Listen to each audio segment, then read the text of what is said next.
Chapter 51. The Autumn.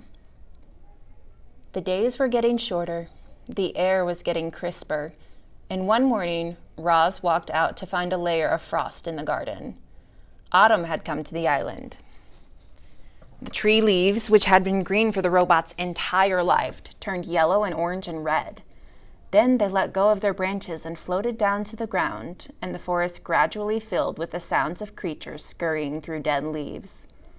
Tree nuts were also falling, thunking onto roots and rocks and occasionally clanging off the robot. The smell of flowers faded as blossoms withered. All the rich scents and colors of the island were draining away. The animals were also changing. Furry animals were growing more fur. Feathery animals were growing more feathers. Scaly animals were starting to look for new homes. "Yerp, it's cooling off," croaked one frog to another. "Before long it'll be time for sleeping." "Yerp, I'd better start looking for a good hole," croaked the second frog. "Have you found one yet?" "Nah," croaked the first frog. "I'll look for a hole next week. For now, I'm going to enjoy the warm sunlight while it lasts. Yerp." Many of the island animals were already thinking about their winter hibernation. Frogs, bees, snakes, and even bears would soon disappear and spend the next few nights resting out of sight. And then there were the birds.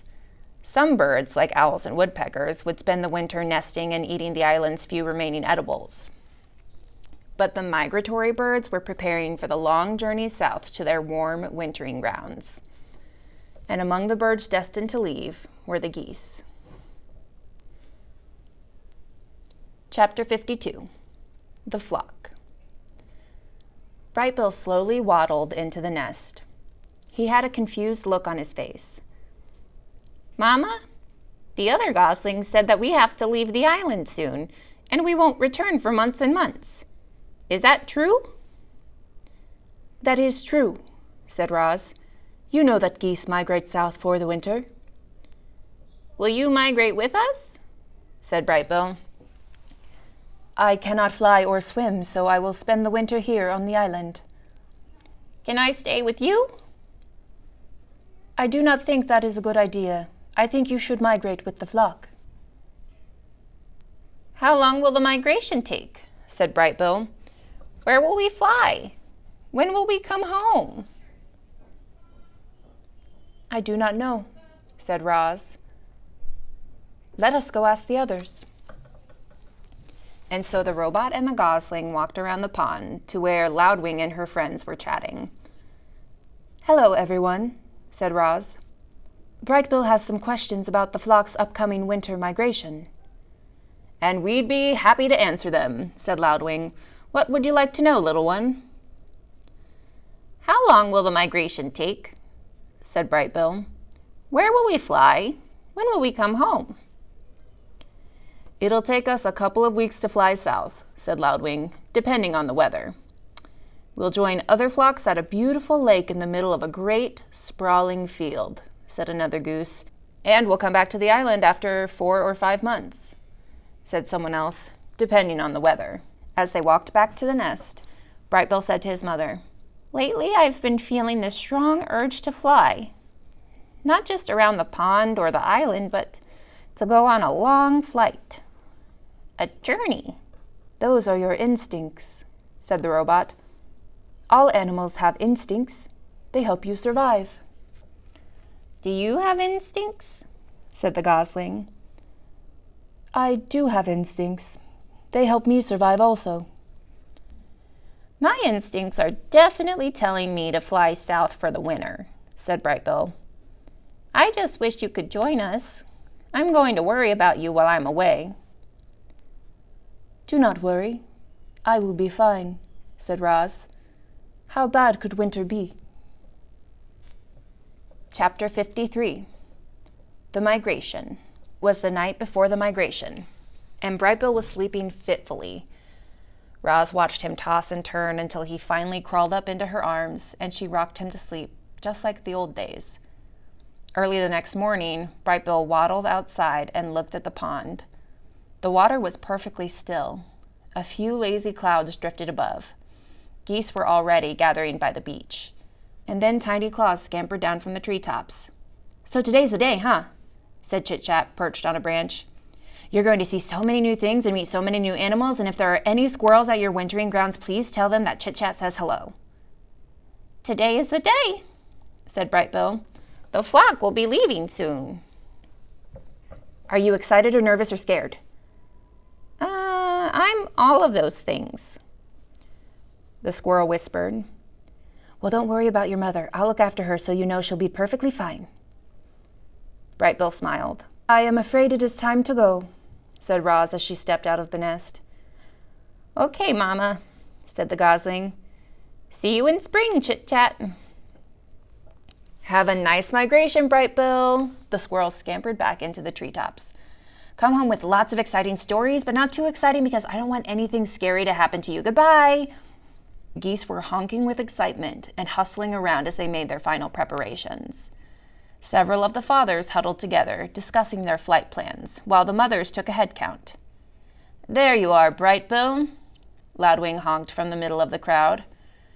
"We're just about to begin." "May I have your attention, please?" said the biggest goose. "As most of you know, my name is Longneck, and I'll be leading this year's migration. I'm asking everyone to please join your families for takeoff. Once we're all airborne, each family will take its position in our V formation, and we'll start the first leg of our journey. Are there any questions?"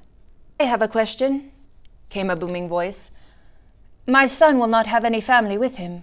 Where does he fit into the formation?" Everyone turned to Longneck. "He can fly with me," said the big goose. "I hear Bright Bill is a very clever flyer. I could use his help at the point." A moment later, the geese began flapping and honking and making their way into the air. A cloud of feathers floated down around the robot and her son. "You are not a gosling anymore," said Roz. "I am proud of the fine young goose you have become." Bright Bill fluttered up to his mother's shoulder. "Mama," the young goose wiped his eyes. "Is this where we say goodbye?" "This is where we say goodbye for now. Spring will soon be here, and we will be together again." "I'm going to miss you," said Bright Bill as he nuzzled his mother. "I am going to miss you too," said Roz as she nuzzled her son. The goose took a deep breath. Then he shook his tail feathers, flapped his wings, and joined the flock. At first, the geese flew in a disorganized jumble, but each goose slowly drifted into position until the flock formed a wobbly V. At the lead was Longneck, and behind his left wing was Bright Bill. They circled in the sky until the V pointed south, and then the geese began their long migration. Roz climbed to the top of a tree and watched as the flock slowly faded into the horizon. Chapter 54. The Winter. The island was quiet. The migratory birds had all left, the hibernators were asleep, and everyone else had begun their simple winter routines. Everyone but Roz. Now that she was alone, our robot didn't know what to do with herself. She stood in her gray garden and watched a sheet of ice slowly form on the pond. Sometimes she could hear her good friends, the beavers, going about their business beneath the ice, and she wondered when she would see them again. Roz stood there until snowflakes started drifting down from the sky. The flakes swirled in the breeze and slowly piled up on the ground and on the trees and on the robot. So she crouched into the nest, slid the stone door behind her, and sat in darkness. Hours and days and weeks went by without the robot moving. She had no need to move. She felt perfectly safe in the nest. And so, in her own way, the robot hibernated. Roz's body relaxed. Her quiet whirring slowly stopped. Her eyes faded to black. She probably could have spent centuries like that, hibernating in total darkness. But the robot's hibernation was suddenly interrupted when a shaft of sunlight fell upon her face and carried energy back to her empty battery. Roz's body tensed. Her quiet whirring slowly started. Her eyes began to glow. "Hello, I am Rozum Unit 7134, but you may call me Roz," the robot said automatically. When all her systems were up and running again, Roz noticed that she was surrounded by broken branches and piles of snow. The roof of the nest had caved in, and the lodge was now flooded with sunlight. Roz felt more energized with each passing minute, but she also felt cold. Her joints felt stiff and brittle, and her thinking was slow. So she got up, cleared a spot on the floor, and made a fire. The snow inside the nest began to melt, and the robot's sensors began to thaw. And when she was ready, she climbed out through the hole in the roof and into a bright, foreign landscape.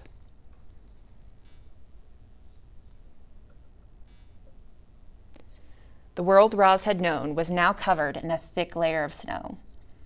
Tree limbs bent to the ground under heavy sleeves. The dark pond was now pure white. The only sounds were Roz's own crunching footsteps. Faint wisps of steam curled up from the robot's body as she trudged through the forest.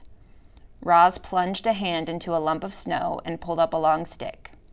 She snapped it in half and flung both pieces back to the nest. She took a few more steps and picked up a fallen tree. She hacked it into smaller pieces and flung them back as well. Then she reached down to another snowy shape. But what she pulled up was not a piece of wood. It was Dart the Weasel. He was frozen solid. Roz stared at his stiff body for a moment, then decided it was best to leave the poor thing where he was. As the robot continued gathering wood, she found more victims of the cold. A frozen mouse, a frozen bird, a frozen deer. Had all the island animals frozen to death? No, not all. There were a few fresh tracks in the snow. As we know, the wilderness is filled with beauty, but it's also filled with ugliness. And that winter was ugly. A devastating cold front had swept down from the north and brought dangerous temperatures and huge amounts of snow. The animals had prepared for winter, but nothing could have prepared the weaker ones for those long nights when the temperature plummeted and the wind whipped over the island. Roz returned to the nest, where the fire had melted the interior snow to a muddy soup. She took a minute to warm her body by the flames, and then she began the repairs. She patched up the hole in the dome with a latticework of branches before adding a layer of mud and leaves, and soon the repairs were complete. But another snowfall might cave in the nest all over again. So Roz decided to keep a fire going day and night to prevent snow from building up on the roof.